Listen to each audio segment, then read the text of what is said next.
Yo, what is good, YouTube? Just today we're reacting to how Eminem killed these artists' careers. Eminem, obviously one of the best dissers of all time. He makes some of the best diss tracks. He's pretty fucking funny, and this video seems pretty interesting.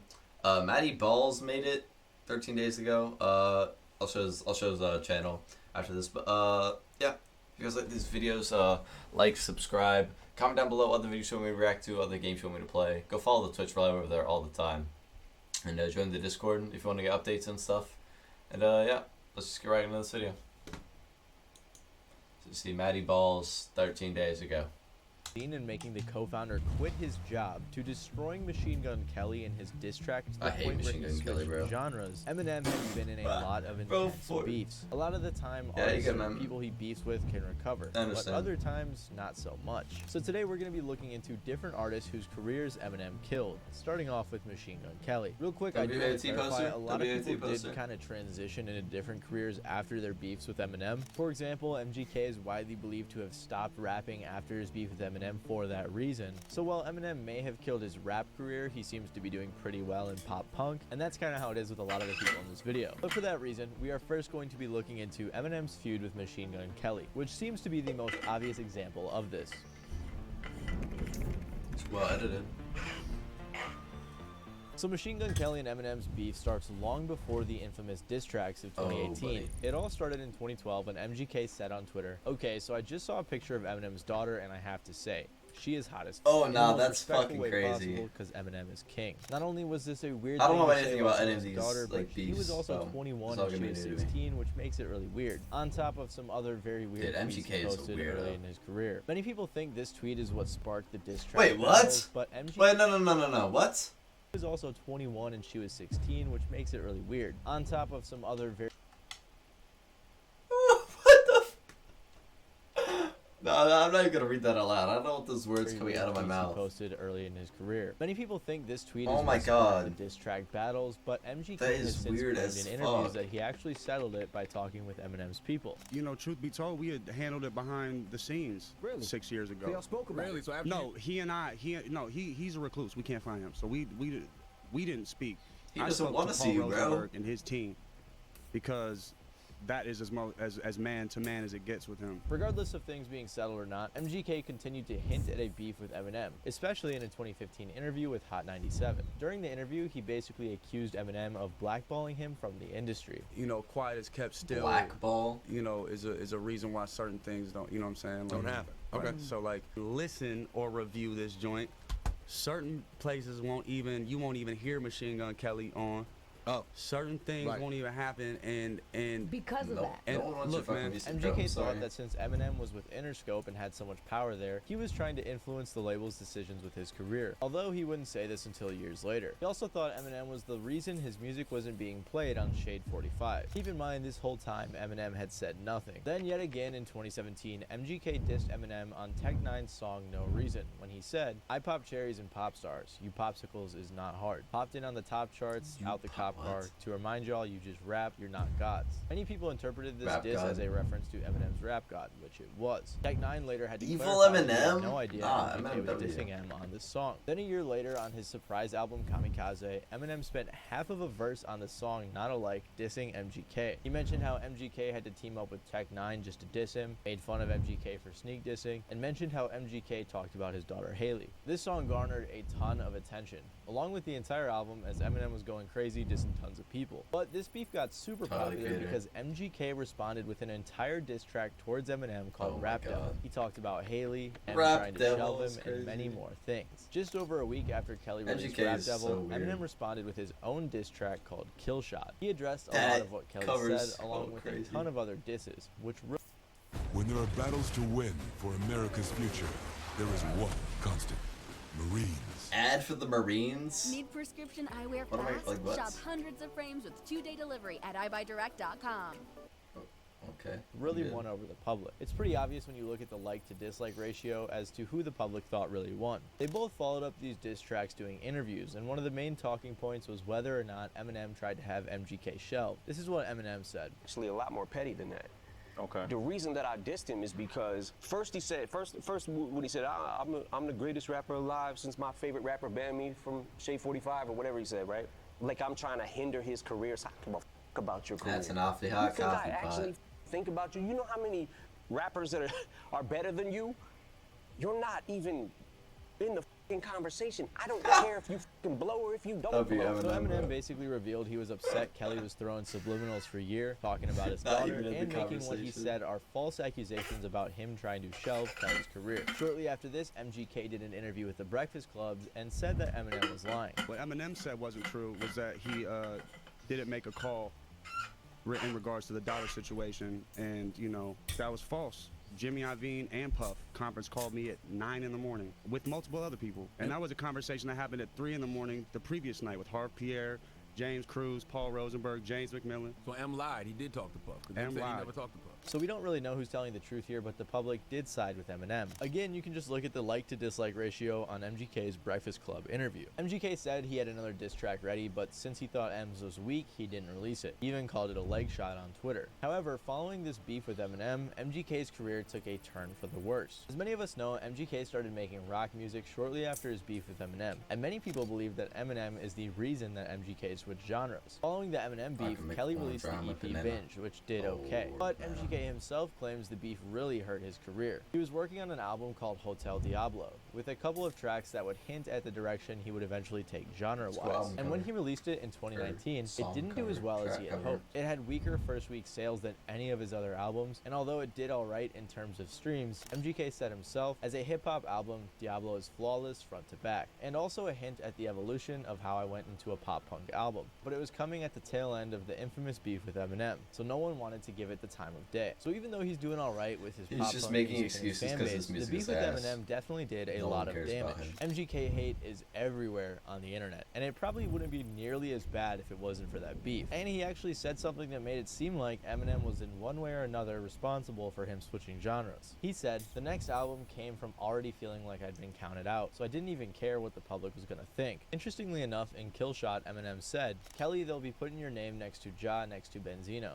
Die like the last motherfucker that said Haley in vain." Which brings us to our next artist whose career What? Eminem killed. So as you've seen so far in this video and will continue to see, a lot of people have a bad habit of dissing Eminem, and it's important Don't to replace diss bad Eminem, habits bro. with That's good the habits, number which one is why rule in this rap. video is brought to you by Fume. That was an amazing transition, wasn't it? Fume is an innovative I'm good at that one.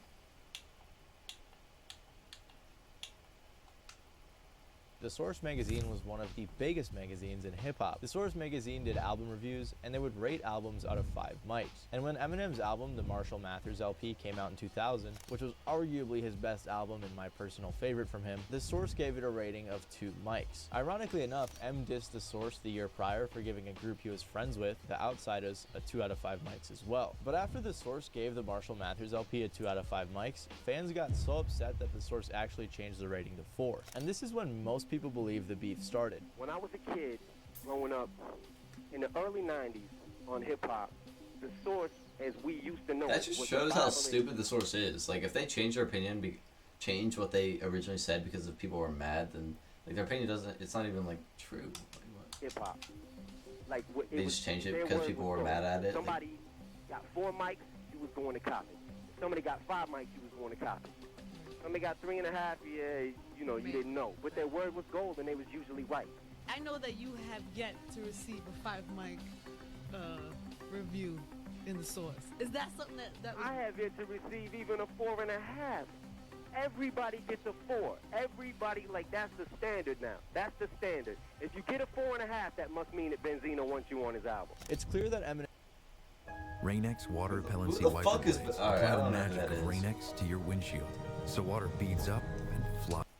Eminem used to respect The Source and wanted to get a good score, especially when he said on the song Say What You Say, 5 mics in The Source ain't hold my fucking breath, but I'll suffocate for the respect before I breathe to collect a fucking check. Ironically enough, this song was on the album The Eminem Show, which also received 4 mics. Eminem blamed the co-founder of The Source, Benzino, for this happening. He figured Benzino had a problem with him, and he was right, as Benzino later admitted to blocking his scores from getting 5 mics. Mainstream media, and it's like, you know, Eminem is the king of hip That's hop. not, man. You know, he's the greatest to ever do it.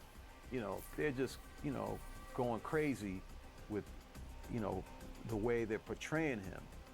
And I think that, you know, rubbed Benzino the wrong way.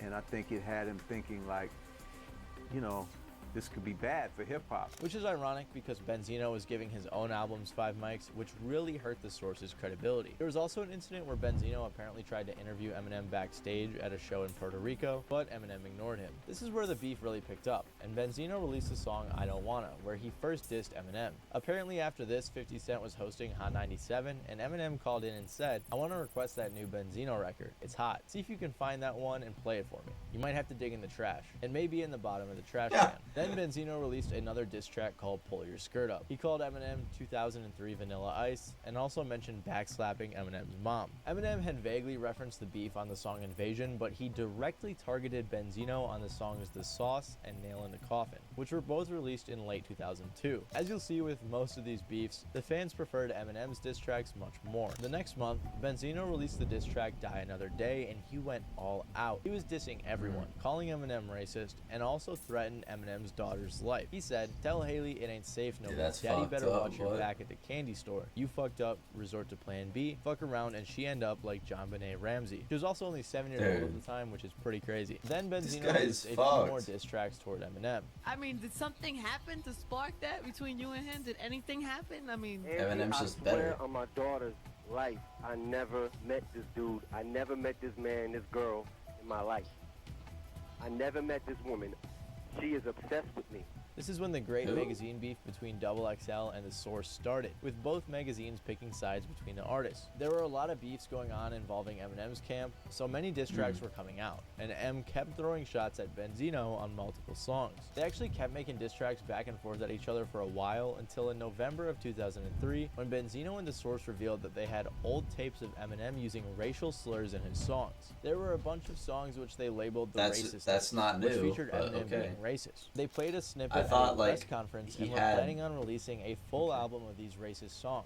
But Eminem sued them so they couldn't release it. Eminem said, the tape they played today was something I made out of anger, stupidity, and frustration when I was a teenager. I'd just broken up with my girlfriend who is African American, and I reacted like the angry, stupid kid I was. I hope people will take it for the foolishness that it was, not for what somebody is trying to make it into today. Unfortunately for Benzino, Eminem's fans accepted his apology right after it was aired. Then later on in 2005, Benzino left The Source and cited his beef with Eminem as part of the reason he left. So the fact that M was part of the reason this guy quit his job, I'd say he quite literally killed his career. At least his career at The Source, because he's been doing a bunch of other stuff since. Eminem later dropped the lawsuit and seemingly tried to move past the beef, and Benzino has apologized, dissed him, and then apologized again, so it seems like he's a little wishy-washy about it. For a very long time, Eminem actually never said anything about this beef, but he did reference it, like I mentioned earlier, on the Kamikaze album. Chow, you should hop on MW3.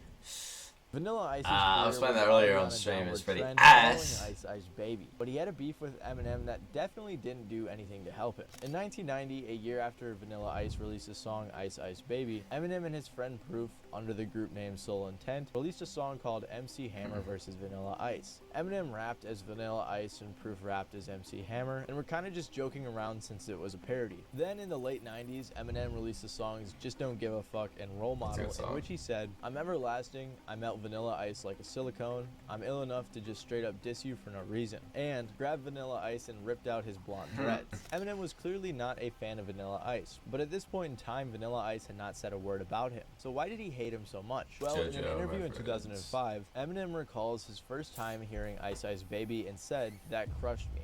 At first, I felt like I didn't want to rap anymore. I was so mad because he was making it real hard for me. Eminem was occasionally compared to Vanilla Ice in his early career since they were both white, but Eminem didn't want to be viewed as a gimmick rapper like Vanilla Ice was. So after Eminem mentioned Vanilla Ice on both of those songs, Vanilla Ice said in an interview with Vibe that Eminem's lyrical skills didn't impress him. In response, Eminem said on the song Marshall Mathers in 2000, Vanilla Ice don't like me. He said some shit in Vibe to spite me, then went and dyed his hair just like me. This prompted Vanilla Ice to release the diss song Exhale in 2001, in which he said, you jibber jabber, bullshit flapper, wannabe rapper. Fake mini-me like who? Marshall Mathers. Vanilla Ice had this mindset that he paved the way for Eminem, and even said that in songs, since he was one of the first big white rappers. Is that, you know, it's obvious that I've left such an impact on his life that he has to mention me without even knowing me on every single record that he makes. He mentions me, a statement about me on this. So I've left an impact on his life, obviously. So he might feel a little inferior. I'm sure when he was coming up, before he had any success, people go, all right, Vanilla Ice, you know, fuck with him, or I'm sorry, mess with him, you know. Although M attributed the paving the way for white rappers to Third Base much more than he did Vanilla Ice. And that was about it for their beef. Eminem didn't mention Vanilla Ice too much after that, but most fans had decided he won, just because he was the much better artist. If you He's better, so he won. I'm not. Bro, you don't need an ad for Amazon, bro.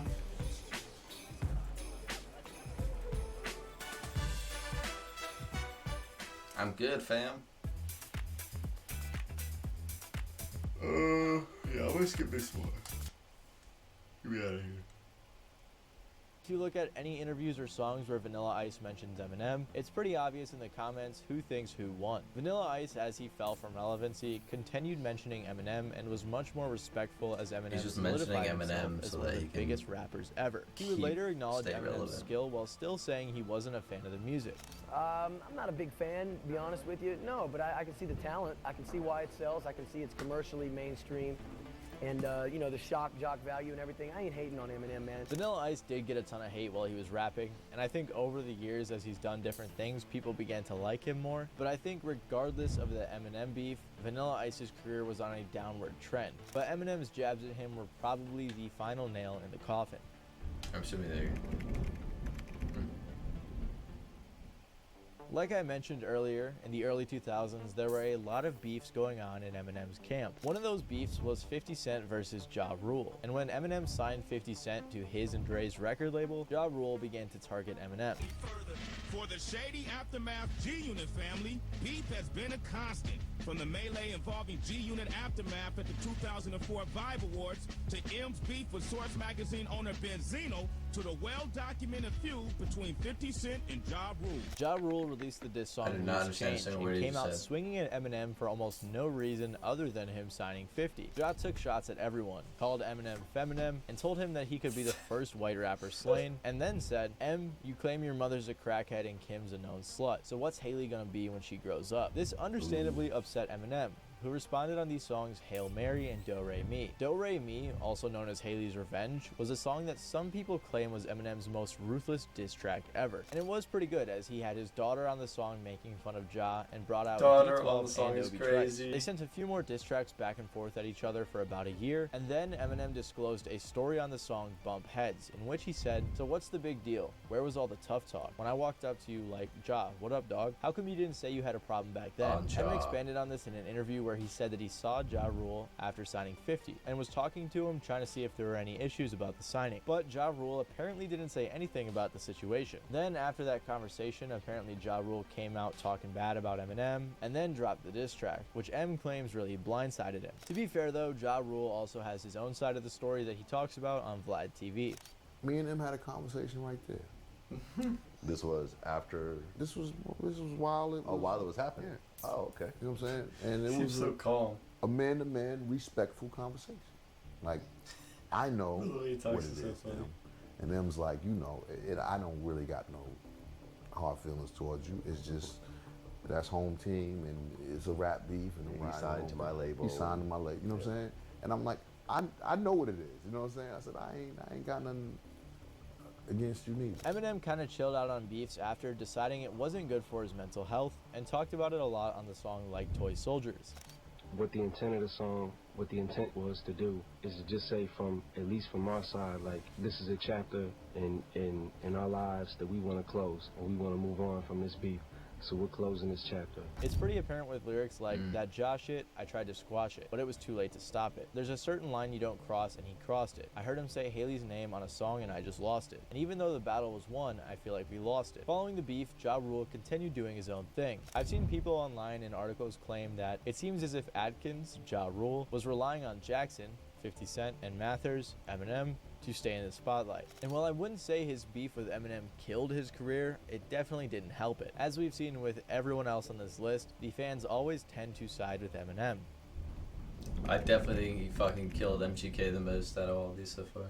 Eminem and Nick Cannon's beef began years ago, back in the early 2000s when Eminem was beefing with Mariah Carey I should probably after know he these claimed people they a had lot, but I dated. don't. She denied it, I'll and be they for went real. back and forth for a while, but then in 2008, Nick Cannon and Mariah Carey got married. So the following year, on the song Bagpipes from Baghdad, Eminem said, "Mariah, whatever happened to us? Why did we have to break up? Nick, you had your fun. I've come to kick you in your sack of junk." Nick then responded with a Tumblr post that addressed the situation, and he Tumblr brought up the post. racist tapes I mentioned earlier. But after that, it seemed like the beef was over. Then, randomly, 10 years later, it was reignited when Nick Cannon talked about the situation on T.I.'s podcast. And this motherfucker drop a song like talking shit, like calling her all kind of and all. I'm like, this is my wife. This is my new wife. I got it. Like, Nick actually probably was in the right to begin with, since he just wanted to be a man about Yeah, it it since seems M so. went after his wife. He said at first he wanted to fight him, but cooler heads prevailed, so then he just wanted to talk about it. This interview, though, seemingly upset Eminem, who responded on a verse on Fat Joe's song Lord Above, in which he said, "I know me and Mariah didn't end on a high note, but that other dude's whip, that pussy got him neutered. Tried to tell him to chase a nut job before he got his jewels clipped. Almost got my caboose kicked. Fool quit. You not gonna do shit. I let her chop my balls off too before I lost to you, Nick." Nick responded with a series of Instagram posts kinda trolling Eminem. Then he released a diss track called The Invitation. I think if Nick Cannon just left off on the interview and didn't say anything else, he would have been good. But The Invitation was probably the worst diss track I've ever heard. He also tried the tactic we've seen where he's his wife and Haley, which didn't help the song at all. It has over 600,000 dislikes, and the comments really go to show who thinks who won. Even 50 Cent told Eminem after this came out, "Don't even say nothing to him, the record is terrible." And posted a couple tweets about it, but that was it. The next day, so Nick funny. released the diss track Pray For Him, and again, Nick got clowned. The top comment on the vid was, "Eminem is so good he made history. The first rapper to win a rap battle without even rapping." Nick Cannon then released yet another diss song called Invitation Cancelled, and in this one he just sampled stop. the racist tapes I mentioned earlier, and basically just went all out calling Eminem racist. Again, people clown Nick with comments like, "Imagine shooting someone with their back turned, missing 3 shots, and not even getting that person to turn around." Because it was literally the third diss track Nick had released within the span of 11 days without a response from 11 Eminem, days is unless you actually count crazy. the 2 tweets. Nick kind of kept it going for too long, was spamming tweets about it, and was definitely dragging my the beef God, out, was especially since desperate, M had holy. responded. Nick also claimed he won, which by court of public opinion clearly was not true. Also, he just kept talking about Eminem on songs following the 3 main diss tracks, which It's at just the that only point way he was could just stay relevant. embarrassing. This made Nick look very corny to onlookers, especially to people who didn't know the context. And he even admitted this himself while mentioning his real intention was to get M on Wildin' Out. I was a little overzealous. I was a little heavy-handed. I'm gonna say a couple of things. One, first of all, I love Eminem. As an artist, the Slim Shady LP, Marshall Math, those are like some of my favorite albums. Yeah. But I think there was a lot that went on there. One, the whole goal was to get him to come on Wild and Out and acknowledge it. happening on my So that there screen. was a mission to it. 'Cause I was like, yo, that'd be the most amazing show ever. So while Nick has a successful TV career, his beef with Eminem definitely did no service to his music career. Anyways, thank you guys for watching. Thank you for making it all the way to the end if you did. If you enjoyed, please leave a like. Other than that, though, this has been Matty Balls, and I'll see you guys next time. Wait, what? You said Mighty Balls?